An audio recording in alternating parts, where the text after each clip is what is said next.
When I was 12, I came to the conclusion that everyone in the world, including my own family, was against me. I was never a problem child, but my parents sure treated me like one. For example, I used to need to be home by 5 p.m. every day. This clearly restricted my amount of playtime outdoors. I wasn't allowed to have friends over to play at the house, nor was I allowed to go over anyone else's. I had to finish homework directly after I came home from school, no matter how long it took. My parents refused to buy me video games and forced me to read books and then write a book report on them to prove I actually read it. Now, even though those rules listed above were quite frustrating to me as a child, they aren't what upset me most. What really hurt me was the lack of compassion on behalf of my parents. My mother was a bitter woman who always made me feel guilty about accidents or mistakes I've made. My father only knew one emotion: frustration. The only time he spoke to me was when he screamed at me for receiving poor test scores or beat me for misbehaving. But enough about them. Let's talk about my school's psychologist. For his own privacy, we will call him Dr. Tanner. Like most junior high schools, a psychologist is always available on campus during school hours to assist any students in need of counseling, whether it is emotional, academic, social, behavioral, etc. To be honest, I have never seen any students talking with Dr. Tanner. Every day, I would walk past his office on my way to the cafeteria and peek through his door's little window. He would always be alone in there, working on some paperwork. I guess that most kids were too afraid to speak about their problems to an adult who was practically a stranger. For this reason, it took me 3 weeks to muster enough courage to go into his office. March 2nd, 1993, was the day I decided to voice my troubles to Dr. Tanner. During lunch break, I stood in front of his office door and knocked. Through the window, I could see him raise his head, smile, and motion for me to come in. I did. He greeted me by introducing himself and asking for my name. Dr. Tanner was a very soft-spoken man who seemed to radiate kindness. In less than 30 minutes, I rambled to Dr. Tanner about how mean my parents were to me and how they didn't care about me at all. After a while, my voice began to quiver, and I stopped speaking. The psychologist listened patiently to my whole spiel, arms folded and head nodding. I half expected him to begin talking about how everything I had just said was untrue and that my parents loved me dearly and blah, blah, blah. But he didn't. Dr. Tanner leaned towards me with a grin on his face and said, "You know, I'm the best school psychologist in the world. I promise we will fix this." I rolled my eyes. "Okay, but how?" I asked. "I have my ways," he replied. "I'm a man of my word. I promise that within just 1 month, the relationship between you and your parents will change for the better. Forever." After a brief pause, he continued, "Although I do need you to make me a promise. You have to promise me that you'll come back to my office after school tomorrow and that you won't tell anyone that we had this conversation today. It'll be our little secret." I promised. The following day, I returned to Dr. Tanner after school. It was around 4 p.m. when I entered his office. After a warm welcome, he asked me to have a seat in front of his desk once again. Upon sitting down, I watched Dr. Tanner close the blinds of the door's tiny window. "There," he smiled. "Now we have all the privacy we need." We began to talk about my likes and interests, my favorite subjects in school, my least favorite teachers, and things of the like. About an hour into the conversation, Dr. Tanner offered me a soft drink. I gladly took the offer, Considering my parents never allowed me to drink soda, Dr. Tanner reached over to his mini fridge and fidgeted around before setting down 2 open cans of soda on the desk. Afterwards, we continued to talk about what was going on in my life, but it wasn't long before I passed out from whatever drugs Dr. Tanner placed in my drink. It took me a minute or so to adjust my blurred vision upon waking. And when it did, I had no idea what to think. I was handcuffed to a bed, and my mouth was sealed with duct tape. I immediately began to panic, squirming and tugging at the cuffs, but gave up soon after. My eyes widened in disbelief after looking around the room.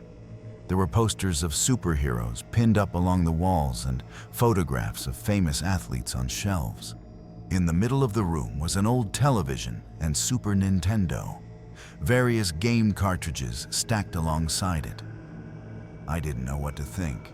Here I am, in a room filled with items most kids would die to play with. I would have probably cried from joy hadn't I been handcuffed to a bed frame. My stomach sank once again as the door opened and Dr. Tanner walked inside. He sat down on the edge of the bed. "Now listen," he said. "Remember that I'm here to help you, and I would never hurt you, okay?" Dr. Tanner gently removed the tape from my mouth and then the cuffs from my hands. My first instinct was to begin crying, but something about Dr. Tanner made me feel safe. He smiled at me. "You're going to be staying here for a while," he continued. "And during this time, you're allowed to play with any toys in this room while I'm here at home. But when I leave the house, I'll need to cuff one of your hands back to the bed. You can still watch the television, but I want you to only watch the news channels when I'm away." I sat in silence, still trying to process the information he had given me. "So," Dr. Tanner yipped, slapping me on the knee, "you go ahead and knock yourself out. I'll be back when it's time for dinner." He got up from the bed, walked across the room, and clicked the TV's power button before locking the door behind him. Several more minutes passed before I realized that Dr. Tanner wasn't joking. All that was left for me to do was boot up the Nintendo and play Mario until nightfall. At about 7 p.m., Dr. Tanner returned to the room carrying 2 plates of mashed potatoes and chicken strips. I finally gathered up the courage to ask him how long I'd be staying in this room. "Well, about a month," he replied.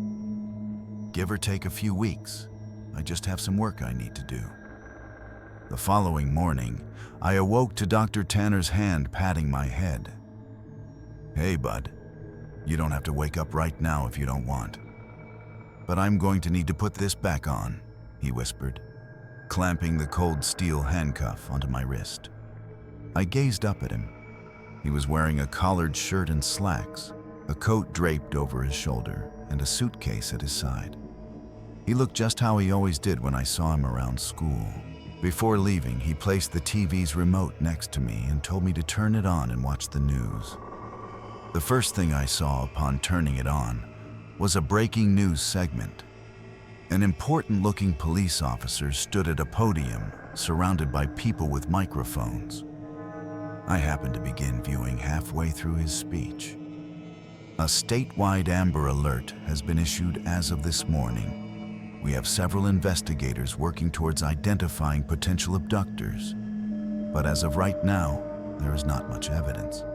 Faculty members state that the boy had been last seen around 4 or 5 in the evening on." I began to feel nauseous as a photograph of me appeared on the screen. It was my yearbook picture from last year. Captions for the photograph displayed my name and age, my school, and my town. Above my picture were alternating titles: FBI begins search for child, and kidnapping suspect unknown, and potential runaway. The live footage continued, and 2 figures I soon recognized as my mom and dad stepped up to the podium.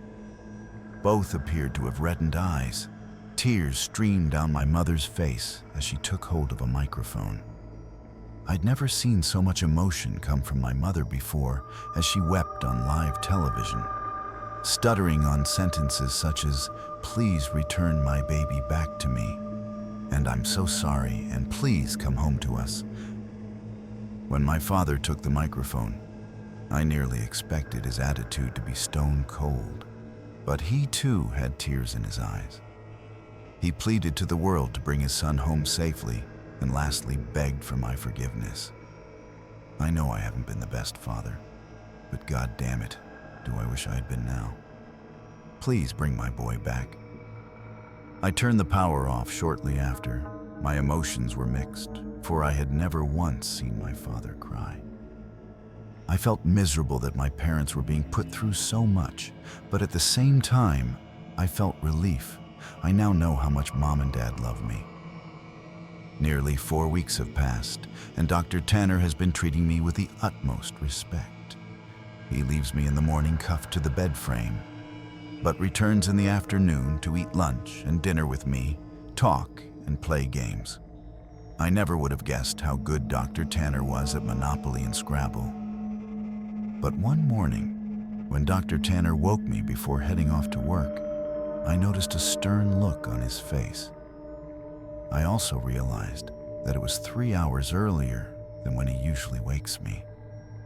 "You need to watch the news today. No exceptions. I want you to keep the television on all day and pay close attention to it," he stated grimly. I, of course, complied and watched him exit the room. About 2 hours later, a breaking news segment interrupted the toothpaste commercial I was watching. The title, "Human Remains Found." Two staunch-looking men in suits stood aside one another and began speaking. "We are displeased to bring up such unfortunate news this morning regarding our missing child case from earlier this month." One of the men bowed his head while the one speaking shuffled through some papers. He continued, "Remains of a body have been found in a garbage bag beneath a highway overpass. The body appears to be that of a child, although not much of it is left. The body has been decapitated, and much has been burnt to ash and bone." The screen shifted over to a helicopter view of the freeway. Dozens of police cars gathered near the bottom of a tall overpass.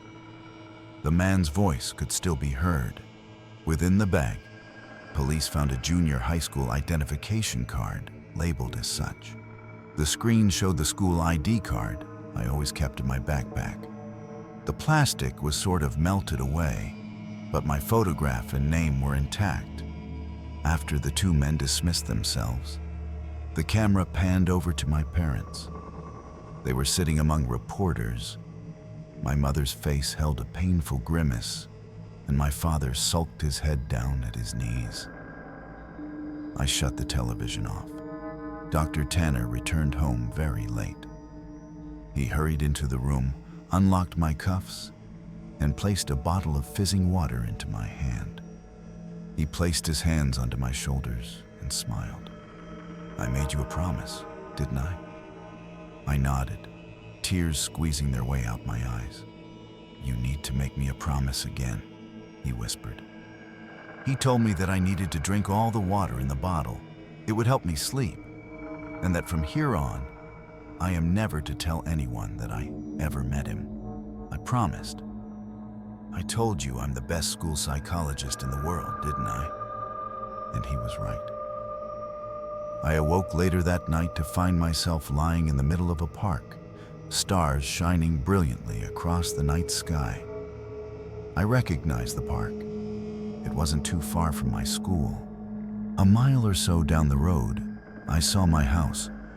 The lights were off inside, but I could make out my father sitting on the step leading to the front door. I hesitantly called out to him. He lifted his head slowly, but when he saw it was me, he sprang to his feet, ran towards me arms open, yelling my name. My mother erupted from the house behind him. Dr. Tanner was right. Things have changed with my family and I. My parents smile more often and treat me lovingly. I could not ask for a more perfect ending. Every now and then, I see Dr. Tanner on campus, walking to and from his office. Rarely do we ever make eye contact, let alone speak to one another. But sometimes, he'll shoot me a wink and a smile. I'll always keep my promise to him and pretend I never met him. But there will always be one question forever floating in my mind. Who did Dr. Tanner decapitate and throw off the overpass?